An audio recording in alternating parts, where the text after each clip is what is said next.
नमस्कार, स्वागत है आपका जी बिजनेस में। मैं हूं दीपक डोभाल और आप देख रहे हैं आपकी खबर आपका फायदा। स्मार्टफोन बच्चों को मनोरोगी बना रहा है।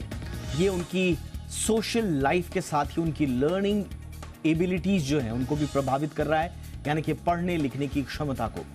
ये बातें अमेरिका के सेपियन लैब्स की स्टडी में सामने आई है।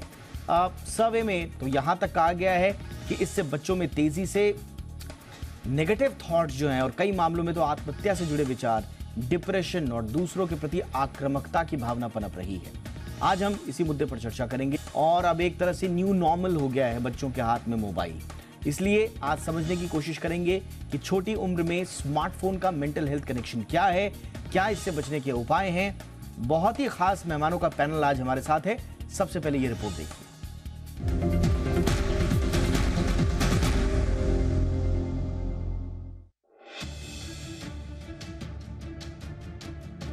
जो उम्र बच्चों के खेलने कूदने की होती है, उस उम्र में बच्चे अब मोबाइल से खेल रहे हैं। दादा दादी की कहानी हो या खेल के मैदान, सब कुछ सिमटकर स्मार्टफोन के स्क्रीन में कैद हो चुका है। अब तो बच्चों की पढ़ाई भी मोबाइल की स्क्रीन का हिस्सा बन चुकी है। पेरेंट्स के पास अपने बच्चों के परवरिश के लिए पैसे तो हैं, लेकिन समय नहीं। अगर थोड़ा बहुत समय है भी तो वो खुद ये वक्त मोबाइल में जाया कर रहे हैं। यही प्रोफेशनल लाइफ की कड़वी हकीकत है और अब इस हकीकत के कड़वे नतीजे भी सामने आने लगे हैं। छोटी उम्र में स्मार्टफोन के इस्तेमाल के खतरे को लेकर अमेरिका के एनजीओ सैपियन लैब्स ने 40 से अधिक देशों के 18 से 24 साल के बीच के करीब 28,000 युवाओं पर स्टडी की। इसमें भारत के 4,000 युवाओं को भी शामिल किया गया। इस स्टडी को age of first smartphone and mental wellbeing outcome नाम दिया गया। स्टडी में स्मार्टफोन का ज्यादा असर महिलाओं में पाया गया। इसके मुताबिक जिन महिलाओं को 6 साल की उम्र में ही पहला स्मार्टफोन मिल गया, उनमें से 74% महिलाओं में मेंटल हेल्थ से जुड़ी समस्याएं पाई गई।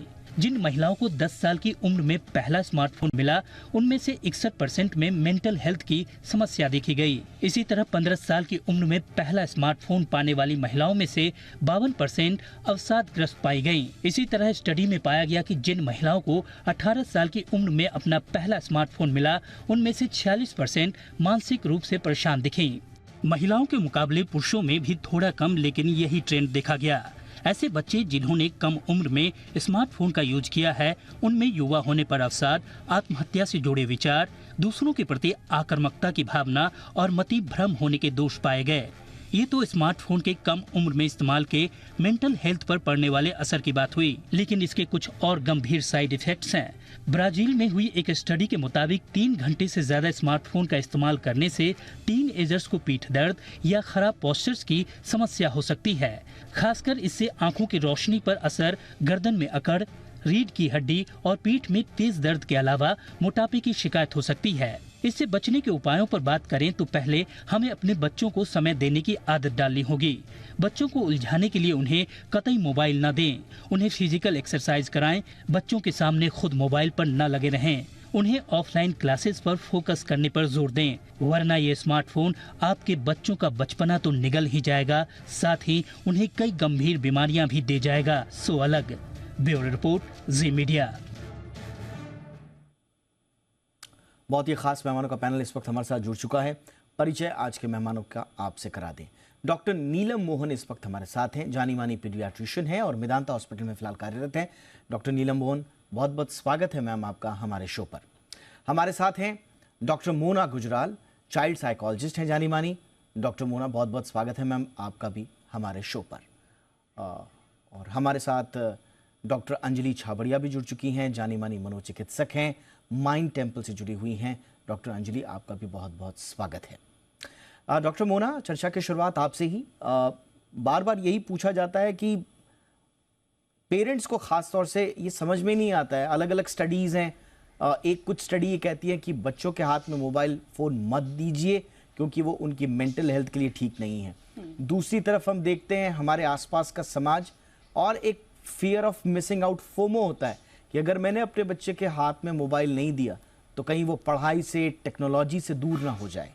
तो how old is old enough to have your own mobile phone, या आपके बच्चे के लिए अगर हम इसको कहें, ये एक बड़ा कंफ्यूजिंग सा टॉपिक है। तो आप क्या सजेस्ट करेंगी इस रीसेंट स्टडी के आलोक में? So thank you so much. ये जो स्टडी है it's a very important study जो करी गई है इस टाइम पे। सो मेरा मानना है कि हर चीज़ का एक टाइम होता है। आजकल प्रॉब्लम कहाँ आ रही है कि जैसे ही बच्चा बहुत छोटा है, 1 साल का है, खाना नहीं खा रहा है, तो पेरेंट्स क्या करते हैं, उसके हाथ में मोबाइल दे दो और वो पीछे से खाना खिलाते रहते हैं, बच्चे खाना खा लेते हैं। सो इससे क्या हो रहा है, जो हमारी डेवलपमेंट है बच्चों की, human beings are suppose to develop, एक उनका लेवल्स होते हैं डेवलपमेंट के। सबसे पहले काइनेस्थेटिक डेवलपमेंट होती है, उसके बाद विजुअल होती है, उसके बाद ऑडिटरी होती है। और मोबाइल फोन के साथ क्या हो रहा है, सब कुछ जंप हो गया और सब एक साथ में सारी डेवलपमेंट हो रही है। सो जैसे आप देखिए हमारा एजुकेशन सिस्टम भी है, उसमें सबसे पहले हम बच्चे को प्ले स्कूल में भेजते हैं जहां पे वो अपने हाथों को यूज करता है, जो उसकी काइनेस्थेटिक सेंस है, जहां से उसकी डेवलपमेंट शुरू होती है। फिर उसके विजुअल और फिर साउंड दोनों इकट्ठे, ऑडियो एक साथ डेवलप होते हैं। मगर हम वो बहुत प्रोसेस बहुत फास्ट कर रहे हैं। इससे बच्चों में क्या हो रहा है कि बहुत ज़्यादा जल्दी उनमें बहुत सारा स्टिमुलेशन आ रहा है, विच इज़ लीडिंग टू जो न्यूरल नेटवर्क्स होते हैं बच्चों के दिमाग में, बहुत तेज़ी से बढ़ रहे हैं। सो जैसे आपने पूछा कि what is the right age और फोमो ना आए, तो एक छोटे से बच्चे को जब तक वो 4-5 साल का है उसको फोमो नहीं आएगा, पता नहीं रहेगा कि क्या हो रहा है हमारे आसपास में है, मैं क्या मिस आउट कर रहा हूँ। तो according to us the psychologist we say कि 7 इयर्स तक अगर आप बच्चे को मिनिमम किसी भी तरह दूर रख सके, that is the best part. Because 7 year तक बहुत सारी डेवलपमेंट्स हो जाती हैं, बहुत सारे हमारे बिलीव्स फॉर्म हो जाते हैं, बहुत सारे न्यूरल नेटवर्क्स बन जाते हैं, कॉग्निटिव डेवलपमेंट बहुत हो जाती है। फिर उसके बाद अगर आप देंगे तो बच्चों they know how to make use of it, और उनकी डेवलपमेंट में, स्पेशली फिजियोलॉजिकल डेवलपमेंट में ज्यादा गड़बड़ नहीं होगी, जो कि आजकल देखी जा रही है। 1 साल से मोबाइल या उससे भी कम उम्र में मोबाइल देने से हो रही है। जी जी बिल्कुल। डॉक्टर अंजलि और इस बीच हमारे साथ डॉक्टर नीलम भी जुड़ चुकी हैं, जानी मानी पीडियाट्रिशियन है। डॉक्टर नीलम मोहन, आपका भी बहुत बहुत स्वागत है मैम आपका। लेकिन डॉक्टर अंजलि, मैं आपके पास आना चाहूँगा, और बहुत सारी स्टडीज़ ये बता चुकी हैं, इनफैक्ट हम लोगों ने भी कई बार इस पर शो कर चुके हैं कि ये जो स्मार्टफोन पे डिपेंडेंसी है, ख़ास तौर से बड़ों का तो छोड़ दीजिए, बच्चों का तो छोड़ दीजिए, बड़ों के लिए भी कहा जाता है it is as dangerous as drug addiction, और इससे छुटकारा नहीं पा रहे हैं।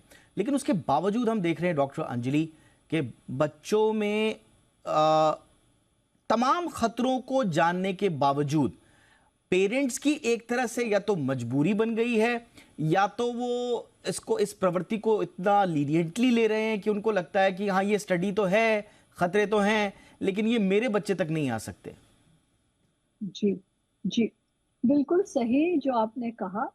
और एक पेरेंट्स मतलब, एक तो या तो वो मतलब कैसे इस चीज को हैंडल करें वो डील नहीं कर पा रहे हैं, उन्हें पता ही नहीं है। एक नॉलेज है, मगर एक तो वो अपने ब्लाइंड फेथ में रहते हैं, और दूसरा they do not have ways to handle this problem. और उस वजह से हम देखते हैं कि पेरेंट्स कंफ्यूज हो जाते हैं, और बच्चा 2 या 3 बार ये मांग करता है और वो बच्चे को ये चीज दे देते हैं। ओके, और उनको पता नहीं है कि उसे कंट्रोल कैसे करना है। तो हम टिप्स देते हैं पेरेंट्स को। पहले तो टिप है कि आप अपना मोबाइल फोन मत यूज करिए। ओके, क्योंकि अगर आप अपना मोबाइल फोन यूज करेंगे तो बच्चे को ये सीख मिलेगी कि मेरे माँ बाप कर रहे हैं तो ये बात सही है, तो मैं भी कर सकता हूँ। तो that is very very important. Second है कि मतलब जो टाइम, कितना टाइम के लिए उसे देना है, ओके, वो आपको तय करना है बच्चे के साथ। और जैसे हमारे साइकोलॉजिस्ट ने बोला कि 7 साल के बाद आप उनको दे सकते हैं, मगर कैसे देना है, कितना देना है। ओके, हम 7 साल के बाद भी बच्चे को 12 घंटा तो स्कूल नहीं भेजते हैं, राइट। तो जो मोबाइल है, या बच्चों को हम 12 घंटा तो साइकिलिंग नहीं कराते हैं। तो similarly the mobile phone has to be used in such a way कि आप शुरुआत में सिर्फ आधा घंटा दीजिए, और जब आप उनको दे रहे हैं उसको कैसे यूज करना है, कैसे हैंडल करना है, वो आप सिखाइए। एंड धीरे धीरे आप किस चीज के लिए दे रहे हैं वो भी आपको सिखाना है। और स्पेशली रात को मतलब जैसे बेडरूम में सब सो जाते हैं, तो मोबाइल फोन का भी एक बेडरूम होना बहुत जरूरी है। कि आप बच्चों को बताइए कि ये मोबाइल फोन का बेडरूम है और मोबाइल इधर ही रहेगा, even if it needs to be kept under lock and key. It is very very important. But मुझे लगता है कि जो आप बता रही हैं एग्जैक्टली यही होना चाहिए, लेकिन प्रॉब्लम शायद ये होता है कि पेरेंट्स खुद क्योंकि एडिक्शन में पड़े हुए हैं मोबाइल की, तो वो शायद एक अच्छा एग्जाम्पल बन के नहीं दिखा पा रहे हैं अपने बच्चों के सामने, और फिर बच्चा उनकी देखा देखी उसको भी ये न्यू नॉर्मल जैसा लगता है। क्या इसका ओवरऑल ग्रोथ पर कोई असर पड़ता है बच्चे के? डॉक्टर नीलम से हम पूछेंगे। डॉक्टर नीलम, ये जो फ़ोन के का एक्सपोजर है और कम उम्र में आ जा रहा है, ख़ास तौर से हम देख रहे हैं 10 साल से कम उम्र के बच्चे, 5 साल 7 साल के उम्र के बच्चे, इनका एक्सेस स्क्रीन टाइम किस तरह से ओवरऑल डेवलपमेंट को उनके हैम्पर कर रहा है मैम, इस बारे में कुछ हमें बताएं। Right, it is very important. जैसे प्रीवियस स्पीकर्स ने बताया है कि it's becoming like an epidemic. Every बच्चा जो मेरी ओपीडी में भी आ रहा है माँ बाप के साथ, वो मुझे जस्ट यही कहते हैं कि नहीं डॉक्टर साहब यहाँ के लिए दे रही हूँ, but that is not the truth. जिस तरीके से वो बच्चा एनक्रॉस्ड रहता है मोबाइल में, it speaks quite a lot कि कितना वो एडिक्टेड है उस चीज को। तो स्टार्टिंग फ्रॉम अर्ली एज में ये बताना चाहूंगी कि एक होता है cognitive skills. Cognitive skills is like your response to a thing, your जैसे अगर आपको कुछ बड़ों में मैं एक एग्जांपल देना चाह रही हूँ, आपके सामने कुछ आप ड्राइव कर रहे हो, कुछ आ जाए, आप किस तरीके से अलर्टनेस, कॉग्निशन, ये सारे चीजों को हैम्पर कर रही है। सो आपकी communication skills, language developmental skills and behaviour skills, ये सारे चीजों पे इफेक्ट पड़ रहा है जो बच्चे जिनको स्क्रीन टाइम पहले दिया गया है। According to all international guidelines जो पीडियाट्रिक्स की रहती हैं, सारी गाइडलाइंस ये कहती हैं कि 5 साल के छोटे बच्चे को तो देना ही नहीं चाहिए। अगर आप 2 साल के तो 0 टाइम, उसके बाद अगर आप दें तो इट इज लाइक आप पेरेंट्स, ग्रैंड पेरेंट्स किसी को हाय हेलो कर रहे हैं मोबाइल में, या कुछ इस तरीके के लिए आप दे रहे हैं। Otherwise just avoid it till that age, because आपकी entire brain development is maximum till first 5-6 years of life। तो मेरा यही कहना रहेगा that all this, और उसके बाद जब आप दे रहे हैं तो बात अब ये communication, cognition, developmental delay, language skills, behaviour problem से हटकर अब आ जाती है डिफरेंट एटीट्यूड, जिसमें early sleep issues, fatigability, depression and OCD, इतने स्टडीज आ गए हैं। आप जो स्टडी बता रही हैं उसमें ठीक है, मान रही हूँ कि इंडिया भी इन्वॉल्व थी और 27-28 हजार बच्चों के बारे में। इससे पहले आप पेपर और इतने मैगजीन जैसे पीडियाट्रिक जर्नल्स में देख लें, ये एक आम तौर पे बात दिख रही है कि इतनी स्टडीज हो रही है जो बता रही है कि OCD behaviour, depression behaviour, autism related ये सारी चीजें बढ़ रही हैं। तो टेक्नोलॉजी, डिजिटल फायदा तो लाई है, बट उसके साथ Absolutely. अगर हम बैलेंस नहीं सीख सके किसी चीज को देख के, जब हम एक्साइट हो जाते हैं, सिमिलरली अब बड़े लोग भी एक्साइट हो गए हैं। सैडली आप विमेन को देखिए जो होम पर हैं, जी मैम। एंड दिस, ये अगर किसी तरीके हम कम्युनिकेट कर पाए विमेन को, माओं को, कि उनको भी अपना एडिक्शन कम करना है, बिकॉज उसी से वो एक बैड रोल मॉडल बन रहे Actually, हैं, और एक actually. बैड रोल मॉडल के बदले ये मोबाइल फोन, poor बिल्कुल मैम आपने parenting बिल्कुल सही और technique हो संकेत रही है। दिया। ये मोबाइल फोन एक्चुअल में हमारे डाइट की तरह हो गया है, जिसको पूरा का पूरा परिवार कंज्यूम कर रहा है। अगर वो एक सदस्य के लिए वो डाइट खराब है, तो मान के चलिए कि वो पूरे परिवार के लिए खराब चीज़ है। तो इसलिए आपको मोबाइल का हाइजीन सबके लिए बरतना है। WHO भी कहता है साफ तौर पर, 2019 में ही गाइडलाइंस आ गई थी, जैसा कि मैम ने भी अभी बताया, 2 साल से नीचे के बच्चे को तो 0 स्क्रीन टाइम, 0 दूर रखना है। 5 साल से कम उम्र का बच्चा है तो उसके लिए आधा घंटा 1 घंटा ओवरऑल जो हाय हेलो करने वाला होता है, या कभी आपने कुछ उनको दिखा दिया, लेकिन वो उल्टा रहा है। छोटे बच्चों को शांत कराने के लिए माता पिता अक्सर उनके आगे मोबाइल डाल देते हैं, कोई म्यूजिक चला के छोड़ देते हैं, कोई कार्टून चला के छोड़ देते हैं, और वहीं से उसकी जो सिडेंट्री लाइफस्टाइल है मोबाइल के साथ, मोबाइल सिडेंट्री स्क्रीन टाइम जो है वो वहीं से शुरुआत हो जाती है। एक और स्टडी आई है जो कहती है कि मोबाइल ऑन और बचपन गॉन, हमारा बच्चों का बचपन मोबाइल स्क्रीन में समाता जा रहा है। इसीलिए आज हम इस पर चर्चा कर रहे हैं। डॉक्टर मोना, फिर समाधान क्या हो? इतने सारे psychological problems, cognitive function, IQ, social behaviour सब प्रभावित हो रहा है बच्चों का, तो फिर कैसे बचाएं ma'am? So the thing is कि हमें बच्चे सबसे पहले मोबाइल लेते क्यों हैं? बच्चे इसलिए लेते हैं बिकॉज उनको बहुत सारा स्टिमुलेशन मिल रहा है और उनको बहुत सारा रिवॉर्ड मिल रहा है। और ये स्टिमुलेशन और रिवॉर्ड क्या करता है, हमारे बॉडी में कुछ केमिकल्स प्रोड्यूस करता है जिसको हम डोपामीन, एंडोर्फिन्स बोलते हैं। तो अगर हम वो ये जो केमिकल्स हैं, ये फील गुड केमिकल्स हैं, ये हमें अपने बारे में बड़ा अच्छा फील करवाते हैं, हैप्पीनेस हार्मोन एक तरह से बोल सकते हैं, हमें बहुत अच्छा फील कराते हैं।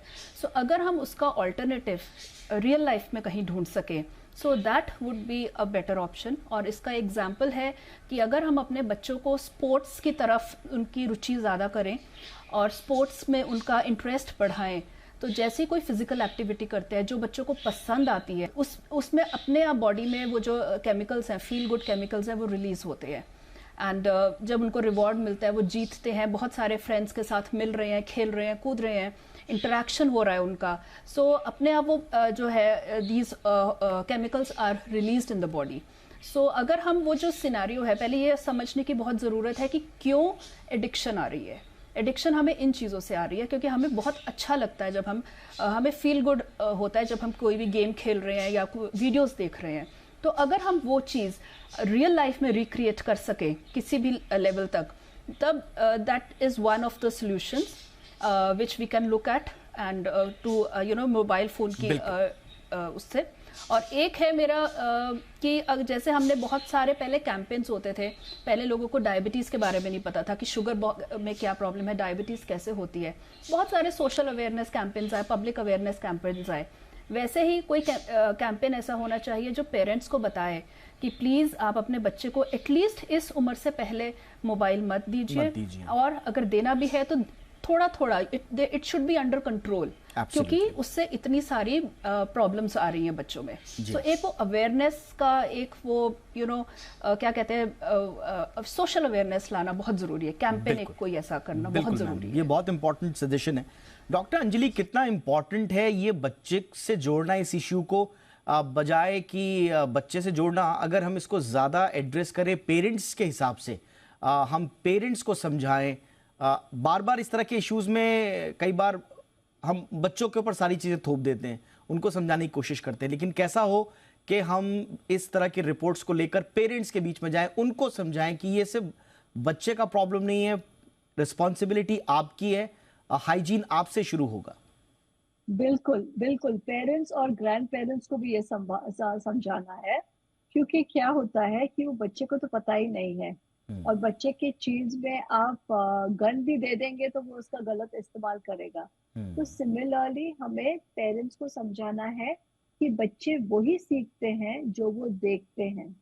तो अगर बच्चे देखेंगे कि पेरेंट्स मोबाइल से इतने अटैच नहीं है, जब डिनर खा रहे हैं या खेल रहे हैं, शाम को डिनर के बाद अगर फैमिली साथ में बैठ के कुछ खेलती है, बेशक आधा घंटा ही, आप कुछ भी बच्चों के साथ बातचीत करिए, खेलिए, उनके साथ वॉक पे जाइए। मुझे पता है भारत में बहुत सारे ऑप्शंस नहीं हैं, मगर एक बॉल लेके आप घर में भी खेल सकते हैं और घर के कंपाउंड में भी आप खेल सकते हैं, और अगर उसमें आपको मजा आएगा तो बच्चे भी उस तरफ नहीं जाएंगे।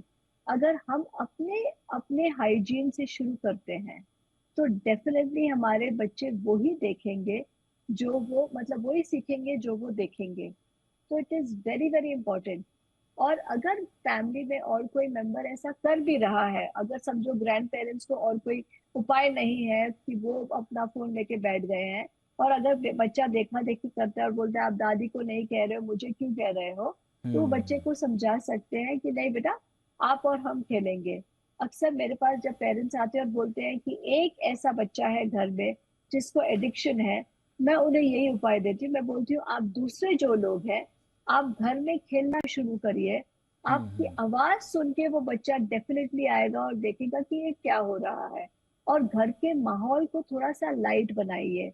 हमने ना हर एक प्रॉब्लम को इतना सीरियसली लेने की एक आदत बना ली है कि हर एक प्रॉब्लम में हम बहुत सीरियस हो जाते हैं, और घर का माहौल बहुत सीरियस हो जाता है। हम्म। प्रॉब्लम्स कल भी आए थे, आज भी आएंगे और कल भी आएंगे।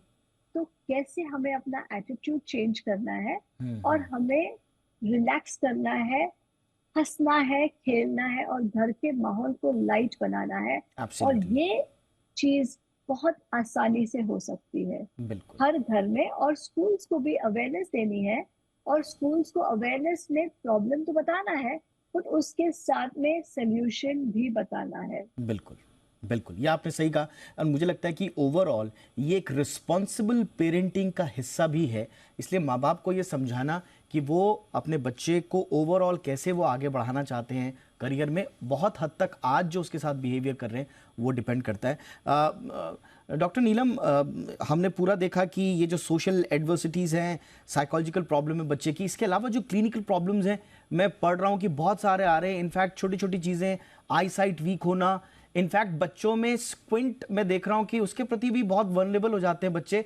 और ये रिपोर्ट एक बहुत ज्यादा चिंताजनक बात ये बता रही है कि हमारी बच्चियां वो ज्यादा वनरेबल हैं, mental issues, clinical issues, social behaviour. 78 versus yes ma'am, तो ये कितना खतरनाक होगा मैम, और कैसे फिर इस पे आगे बढ़ा जाए?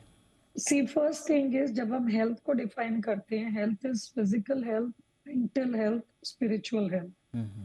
सो फिजिकल एंड मेंटल में मैं बताना चाहूंगी कि बच्चे राइट फ्रॉम, जो हमने बात की, cognition, developmental delay, attention deficit, poor concentration, इसके साथ साथ speech problems, language learning problems, reading and writing problems, OCD problems, depression, and suicidal tendencies have also been reported in adolescents. इसके साथ other physical problems is, आपने जैसे बताया, headaches, eyesight issues, and because you are sedentary, आप move ज्यादा नहीं कर रहे हैं, it leads to obesity. Obesity से उसके साथ constipation. Constipation further leads to obesity. And then not only that, parents should realize कि जब आपका attention deficit हो जाते हैं बच्चों के, so the academic performance decreases. एक बारी आपका academic performance decrease होता है, बच्चे की मोरल कम हो जाती है और वो लो उसमें मोरल में चले जाता है, उदास हो जाता है, डिप्रेशन में चले जाता है, and ये problem. And another thing is sleep issues. जब हम बात करनी है फिजिकल और मेंटल दोनों, sleep is most important for almost everything. हमारी जो बॉडी की हीलिंग है वो स्लीप में होती है। तो चाहे वो अडल्ट्स हो, चाहे वो बच्चे हो, जब आपकी स्लीप नहीं है, आप खुद अडल्ट से जाकर पता करना, वो बताएंगे कि आपकी बॉडी एक्स होना and overweight, obesity, mood low, all these can happen secondary, and research is also showing that आपकी aging, and that's how आपके cardiac issues, joint issues, all these can be affected with this. So it is such an important fact कि आज का ये जो आप decision लाए, ये हम ये बताना चाहेंगे कि इसका इम्पैक्ट चिल्ड्रन एंड अडल्ट्स दोनों पर है। चिल्ड्रन क्योंकि ग्रोइंग ब्रेन है, स्मॉल चिल्ड्रन पे ज्यादा है, adolescents because change in that growth phase and hormones होता है, that is why mental health issues in the form of depression, suicide, poor performance, academic, sleep, यानी कि बिल्कुल, यानी कि आपकी ओवरऑल हेल्थ, आपकी मेंटल हेल्थ सब प्रभावित हो रही है, आपका ओवरऑल करियर प्रभावित हो रहा है। बड़ों के साथ तो एक्सपोजर थोड़ा लेट आया उनकी लाइफ में, इंटरनेट और मोबाइल, लेकिन बच्चों की लाइफ में तो अभी से है, इसलिए उनके पास एक लंबी जर्नी है एक्सपोजर की, वो ज़्यादा वनरेबल हैं, वो ज़्यादा एक्सपोज होंगे, तो स्वाभाविक रूप से उनको खतरा ज़्यादा है। इसलिए बहुत ज़रूरी है कि इस पर एक ओवरऑल एक्शन हो, शुरुआत घर से हो, एक रिस्पॉन्सिबल पेरेंटिंग के तहत हो, यही हम कह सकते हैं इस चर्चा के बाद। बहुत बहुत शुक्रिया आप तीनों का मैम, वक्त निकालने के लिए। Doctor Neelam Mohan, thank you so much ma'am. Doctor Mona Gujral, thank you so much ma'am. Doctor Anjali Chhabria, thank you so much ma'am. आपकी खबर, आपका फायदा में इतना ही, इजाजत दें, नमस्कार।